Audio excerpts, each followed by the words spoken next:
Pernah gak sih lu bayangin, pahlawan legendaris Indonesia ini dulunya sempat main di tim lawan? Ya, Kapitan Pattimura. Sebelum jadi pahlawan, pernah jadi tentara Belanda. Gila banget kan?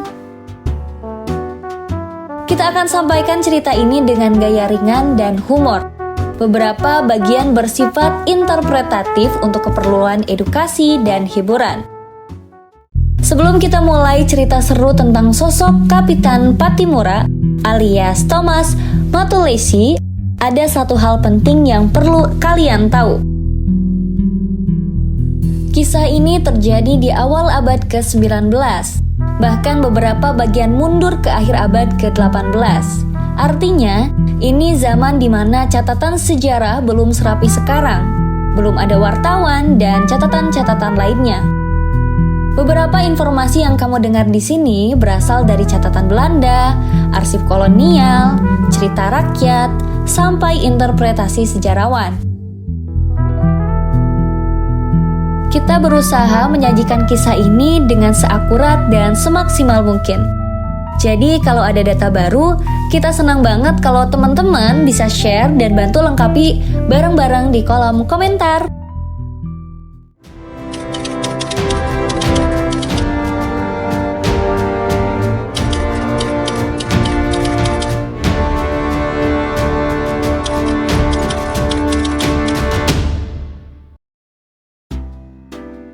Thomas Matulesi lahir pada tanggal 8 Juni 1783 di Haria, sebuah desa kecil di Pulau Saparua, Maluku. Bisa dibilang Haria ini kayak kampung legend, yang nantinya jadi saksi bisu lahirnya salah satu tokoh besar Indonesia.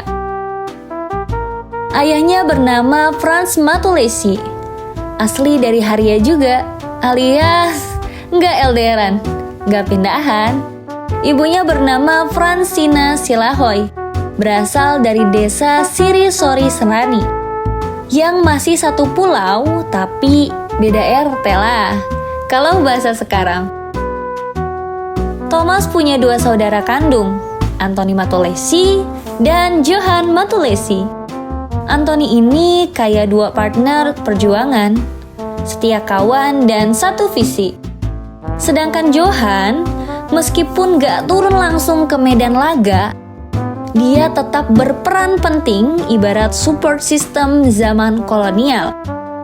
Johan bantu jaga logistik dan keamanan keluarga waktu konflik lagi panas-panasnya. Saat Thomas lahir, Maluku lagi gak baik-baik aja. Wilayah ini kayak rebutan remote TV antara Belanda dan Inggris. Dua kekuatan besar Eropa yang sibuk tarik-tarikan kekuasaan. Masyarakat lokal pun hidup dalam tekanan, baik secara ekonomi maupun politik. Jadi, sejak awal hidup, Thomas sudah terbiasa hidup dalam situasi penuh tekanan. Yang kalau sekarang mungkin kayak hidup di tengah deadline tugas, tapi versi kolonial dan bahaya beneran. Waktu kecil, Thomas Matulesi itu nggak sekolah kayak kita yang duduk di bangku, bawa kotak pensil isinya cuma satu pulpen, yang itu pun suka dipinjam temen. Pendidikan Thomas lebih ke gaya informal, alias belajar di rumah, di gereja, atau di bawah pohon rindang yang adem. Karena AC waktu itu belum ditemukan. Guru-gurunya bukan bu guru yang suka coret nilai merah, tapi tokoh agama dan guru lokal. Disinilah Thomas belajar membaca dan menulis. Waktu itu, pengaruh misi Kristen lagi masuk ke Maluku, jadi pelajaran agama jadi menu utama. Tapi jangan salah, Thomas juga dapat mata pelajaran versi adat Maluku, seperti kepemimpinan, strategi hidup, dan nilai-nilai sosial. Thomas juga diajarin cara mikir kayak jenderal, dan gimana caranya jadi orang yang dihormati. Jadi, walaupun bukan sekolah formal, ilmu hidupnya komplit. Bisa dibilang Thomas ini dididik buat jadi pahlawan. Bahkan sebelum dia tahu kalau suatu hari dia bakal jadi ikon 1.000 rupiah. Ketika remaja, Thomas bukan tipe anak nongkrong depan warung sambil main lato-lato. Soalnya belum ada pada saat itu. Tapi dia sibuk banget, mulai dari ikut kegiatan adat sampai urusan sosial di desanya. Bisa dibilang dia itu anak muda paling aktif sepulau Saparua. Dan ini yang keren, Thomas belajar pakai senjata tradisional. Bayangin, remaja lain baru belajar main suling, dia udah pegang parang buat latihan strategi. Nggak heran, dari kecil udah kelihatan aura-aura kapitannya. Teman-temannya waktu itu mungkin masih bingung pada masa depannya. Tapi Thomas sudah mikirin perjuangan rakyat. Jiwa kepemimpinan dan keberaniannya udah bikin orang-orang segan. Bahkan sebelum dia tumbuh kumis tipis. Sekitar usia 25 tahun, Thomas Matulesi sempat bergabung dengan pasukan militer Belanda. Yap, yang nanti jadi musuh bebuyutannya sendiri. Agak plot twist sih, tapi ya bisa dimaklumi. Soalnya pada masa itu, jadi tentara kolonial itu kayak salah satu dari sedikit lowongan kerja yang ada. Apalagi buat pemuda lokal. Gaji aman, status naik, dan bisa bantu keluarga. Tapi ternyata, nggak semua seragam bikin nyaman. Lambat laun, Thomas sadar yang dia bela ini ternyata bikin rakyatnya sendiri menderita. Pajak makin mencekik, kontrol ekonomi makin kejam, dan orang-orang Maluku diperlakukan kayak tamu tak diundang di tanahnya sendiri. Dan disinilah momen sadar jalan hidup. Thomas resign dari tentara kolonial bukan buat nganggur, tapi buat jadi pemimpin perlawanan. Gila banget kan? Dari prajurit, dia jadi orang yang ngangkat senjata buat lawan mantan bosnya. Lalu muncullah nama Kapitan Pattimura.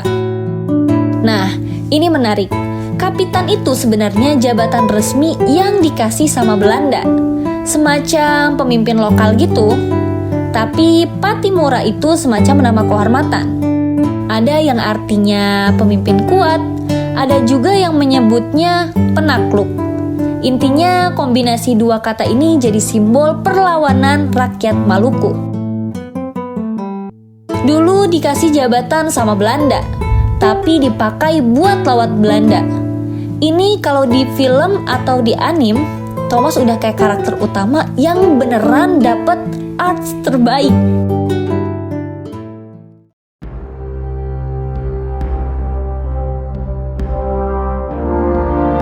Perang Saparua resmi meledak pada tanggal 16 Mei 1817. Perang Saparua resmi meledak pada tanggal 16 Mei 1817. Dan bukan perang biasa, ini perang dadakan. Bukan karena lupa jadwal, tapi karena strateginya emang serangan mendadak. Pasukan Pattimura itu menyerbu benteng Duurstede, markas utama Belanda di Saparua. Gak main-main, benteng itu ibarat kantor pusat kolonial. Rebut benteng atau goyang sistem. Dan berhasil, benteng jatuh, Belanda kaget, dan rakyat semangat. Dari Maluku sampai daerah sekitarnya, efek domino mulai terjadi. Semangat perlawanan merambat kayak status WhatsApp yang di-share sama satu RT. Tapi tentu, Belanda tidak tinggal diam. Mereka langsung kirim pasukan tambahan, lengkap dengan peralatan dan strategi tempur yang lebih rapi. Sementara pasukan rakyat masih pakai strategi satu lawan satu ala kampung. Perang berlangsung sengit dalam beberapa bulan. Tapi perlahan-lahan perlawanan mulai melemah. Persenjataan menipis, logistik susah, dan satu hal pahit terjadi. Pengkhianatan. Bukan dari musuh, tapi dari orang dalam. Ini yang bikin nyesek. Bukan karena kalah perang, tapi karena dikhianati. Dan itu justru bikin Pattimura akhirnya tertangkap. November 1817, Thomas Matulesi ditangkap di Pulau Nusa Laut, gak jauh dari medan perjuangannya. Ia lalu dibawa ke Ambon. Pada 16 Desember 1817, dieksekusi di Benteng Victoria. Ironisnya, tempat dia dihukum itu dulunya juga markas para penjajah yang dia lawan mati-matian. Kalau kamu pernah megang uang 1000 zaman dulu, yap, yang ada gambar pria gagah dengan pedang, itu Pattimura. Bukan cosplay, tapi representasi nyata pahlawan dari timur Indonesia yang nekat melawan salah satu kekuatan kolonial terbesar di dunia saat itu. Kalau kamu ngerasa cerita ini seru atau nambah ilmu, tinggalin like sama subscribe-nya ya, biar aku tahu kamu masih stay di sini.